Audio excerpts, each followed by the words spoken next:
안녕하세요. 이상호 목사입니다. 구역공과 해설, 오늘은 제25과 하나님을 잊지 마라입니다. 성경 본문은 신명기 8장 11절에서부터 20절까지입니다. 다 같이 한번 읽어보도록 하겠습니다. 내가 오늘 내게 명하는 여호와의 명령과 법도와 규례를 지키지 아니하고 내 하나님 여호와를 잊어버리지 않도록 삼가할지어다. 내가 먹어서 배부르고 아름다운 집을 짓고 거주하게 되며 또 내 소와 양이 번성하며 내 은금이 증식되며 내 소유가 다 풍성하게 될 때에 내 마음이 교만하여 내 하나님 여호와를 잊어버릴까 염려하노라.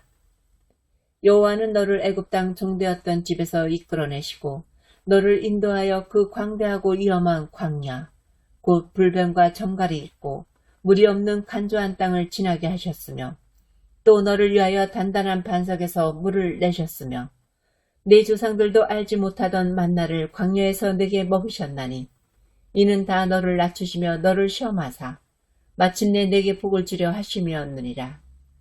그러나 내가 마음에 이르기를 내 능력과 내 손의 힘으로 내가 이 재물을 얻었다 말할 것이라.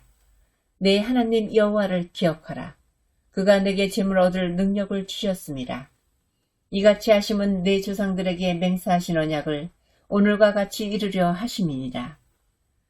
내가 만일 내 하나님 여호와를 잊어버리고 다른 신들을 따라 그들을 섬기며 그들에게 절하면 내가 너희에게 증거하노니 너희가 반드시 멸망할 것이라.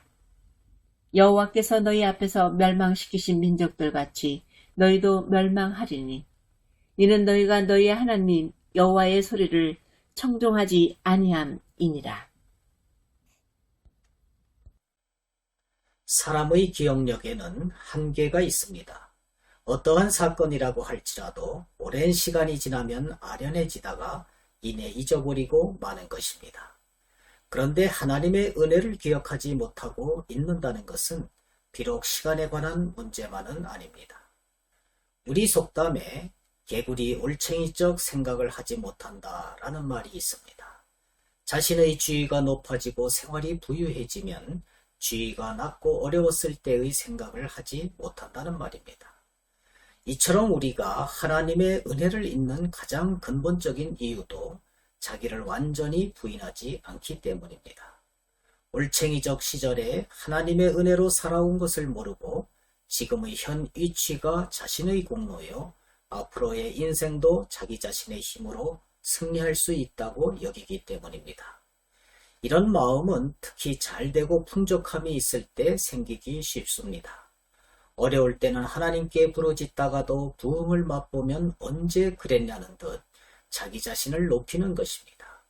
그래서 하나님은 가나안 땅 입성을 앞둔 시점에서 가나안에 가서 잘될 때 나를 잊지 말라고 하십니다. 오늘 본문 12, 13절은 이스라엘 백성이 가나안 땅 입성 후 잘될 때를 나타냅니다. 내가 먹어서 배부르고 아름다운 집을 짓고 거주하게 되며 또 내 소와 양이 번성하며 내 은금이 증식되며 내 소유가 다 풍부하게 될 때에 라고 부흥의 모습이 기록되어 있습니다. 이렇게 잘되면 하나님의 은혜를 잊어버리기 쉽다고 14절, 17절에 기록되어 있습니다. 14절 상에서는 내 마음이 교만하여 내 하나님 여호와를 잊어버릴까 염려하노라. 17절에서는 내 능력과 내 손의 힘으로 내가 이 재물을 얻었다 말할 것이라 이렇게 증거된 바와 같습니다.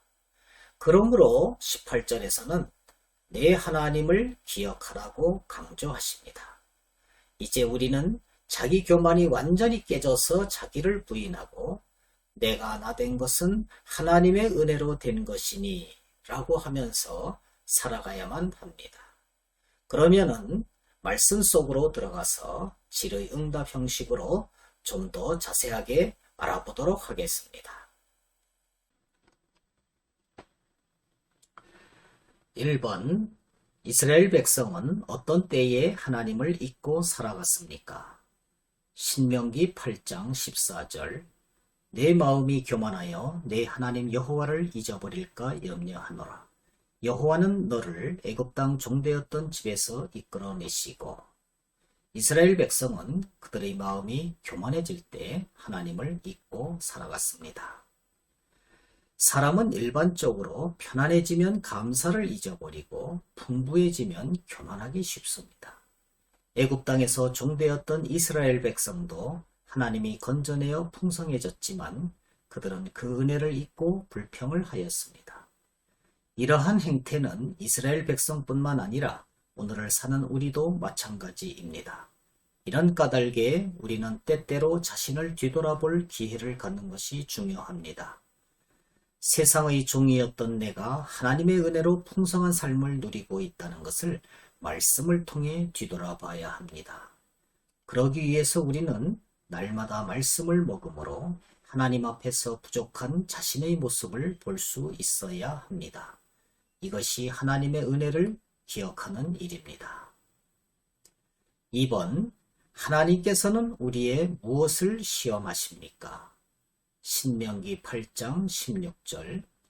내 조상들도 알지 못하던 만나를 광야에서 내게 먹이셨나니 이는 다 너를 낮추시며 너를 시험하사 마침내 내게 복을 주려 하심이었느니라. 하나님께서는 우리의 믿음을 시험하십니다. 하나님께서는 만나를 매일 내려주시되 안식일 전날에는 2배로 내려주시고 안식일에는 내려주지 않으셨습니다. 또 매일 같은 양을 거두게 하셨는데 많이 거두어도 남지 않고 적게 거두어도 모자라지 않도록 내려주셨습니다. 어떤 사람들은 하나님이 주신 만나를 하찮은 음식이라고 싫어하다가 불뱀에 물려 죽기도 하였습니다. 이것은 인간 스스로 이룰 수 있는 것은 하나도 없음을 알려주고 있습니다. 그러므로 오직 하나님의 말씀에 순종하라는 것입니다. 우리는 하나님께서 내리시는 믿음의 시험을 순전한 믿음으로 통과해야 합니다. 3번, 하나님께서 우리의 믿음을 시험하시는 이유는 무엇입니까? 신명기 8장 16절. 내 조상들도 알지 못하던 만나를 광야에서 내게 먹이셨나니 이는 다 너를 낮추시며 너를 시험하사 마침내 내게 복을 주려 하심이었느니라. 우리에게 복을 주시기 위해서 우리의 믿음을 하나님께서는 시험하시는 것입니다. 우리는 16절의 마침내라는 단어를 통해서 우리는 하나님의 계획과 목적을 분명히 볼 수 있습니다. 그 목적은 우리에게 복을 주시려는 것이라고 성경은 말씀합니다. 복을 주시기 위하여 만나를 매일 주시며 이를 통해 믿음을 갖도록 하시는 것이 하나님의 뜻이었습니다. 오늘을 사는 우리도 하나님께서 주시는 믿음의 시험을 오직 믿음으로 이겨내어 마침내 복을 누리는 자들이 되어야 하겠습니다. 4번, 하나님의 백성들이 이 세상 속에서 기억해야 할 것은 무엇입니까? 신명기 8장 18절. 내 하나님 여호와를 기억하라. 그가 내게 재물 얻을 능력을 주셨습니다. 이같이 하심은 내 조상들에게 맹세하신 언약을 오늘과 같이 이루려 하심이니라. 우리는 하나님의 백성들이 세상 속에서 기억해야 할 것이 하나님 여호와임을 기억해야만 합니다. 하나님을 잊지 않고 믿음으로 살면 하나님께서 우리의 모든 일이 잘되게 하셔서 재물 얻을 수 있는 복을 주십니다. 그러나 우리가 한 가지 알아야 할 것은 부유해지고 형통할 때일수록 교만해지면 안 된다는 것입니다. 모든 것을 하나님이 주셨음을 믿고 겸손하게 감사함으로 하나님과 이웃을 섬기면서 살아야 합니다. 하나님께서는 교만한 자를 멀리 하십니다. 결론적으로 우리는 부유하고 형통할 때일수록 하나님을 잘 기억하면서 사는 인생이 되어야만 합니다. 감사합니다. 안녕히 계십시오.